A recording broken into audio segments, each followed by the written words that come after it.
So my goal here is to give practical information that you can implement into your business immediately.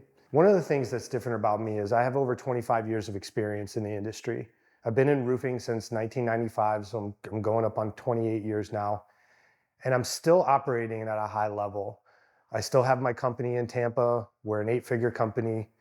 And the things that I'm talking about and the things that I'm teaching come from real world practical experience and the things that I've not only done for other companies over my career, but for my company that I've started from the ground and built it to an eight-figure company.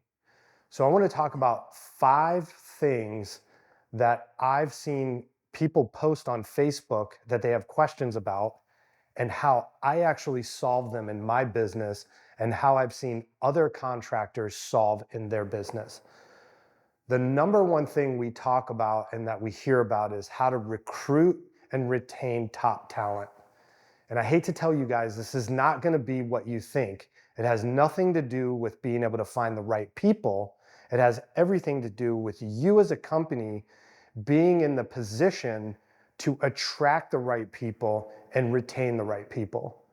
So I'm just going to talk a little bit about my experience over the years with building sales teams for other companies, and then how I built my sales team in my company and what I did that was completely different from what I was taught early on in my career.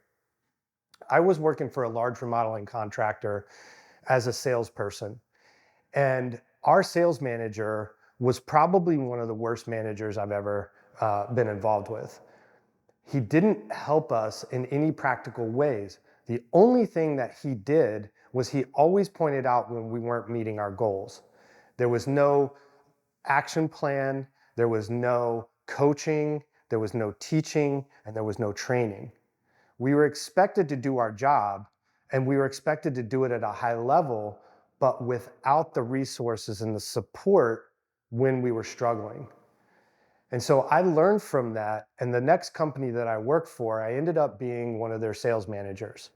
And the first thing that we did is we figured out what we needed in terms of tracking and managing our sales team to help them when they were struggling.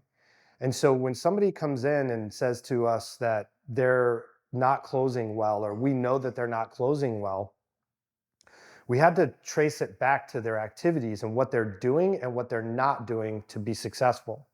So, what I want to tell you about retaining and attracting top talent is that you need to have the systems and processes already in place so that when you hire or when you're looking for people, they can see a path to being successful and making money.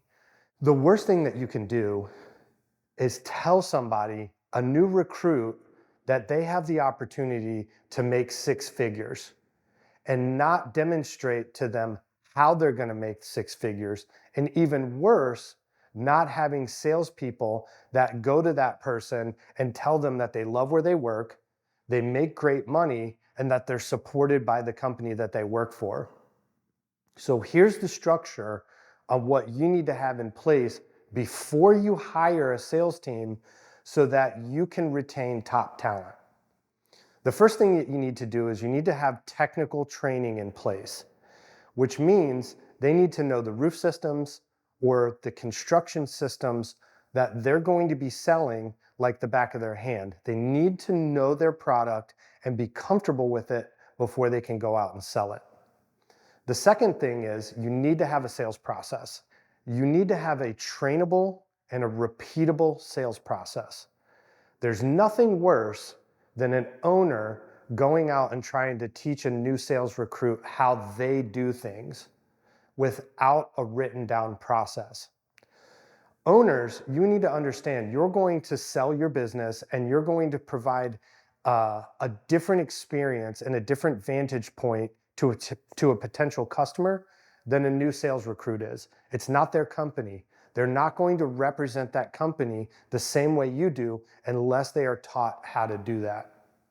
You also need to have a structure in place so when they're struggling, you can go back and you can diagnose where the problem is and you can help them excel where they're weak. The next thing that you need to have in place is you need to have a way to track them. You need to have a way to track their activities. You need to have a process in place when you're sitting down and going over commissions. You also have to grade them on some of the other things that they need to do. How you do this is you set goals. When you set goals, you give them benchmarks to hit, and you teach them how to work backwards from that benchmark and how they're actually going to accomplish that goal. You have to be able to break things down into really manageable pieces so that you can teach them how to be successful. One of the biggest things that I see in the industry is they have a successful salesperson that is really good at knocking doors and really good at talking to people, super highly motivated, and they're pretty unique in that aspect. They'll go out, they'll knock doors, and they will crush it. Then they're expected to train the new hire.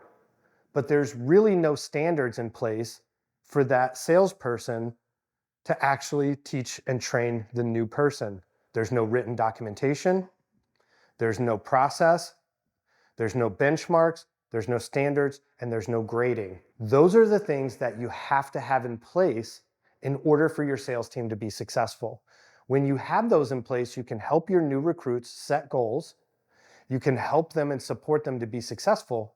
And then when you bring new people on, you have a stable of really good salespeople that love where they work, they feel good about what they do, and they will tell new recruits how happy they are and how good you are as an owner at helping them be successful. Recruiting is not about finding the right people, it's so much about you being prepared to bring in the right people, support them, train them, and help them be successful. Unfortunately, there's no magic pill to this other than having the right processes and systems in place so that your sales team is successful. The most successful companies out there invest in their new recruits. They spend time, effort, and money so that those new people are successful. That's how you build a winning culture in your sales team.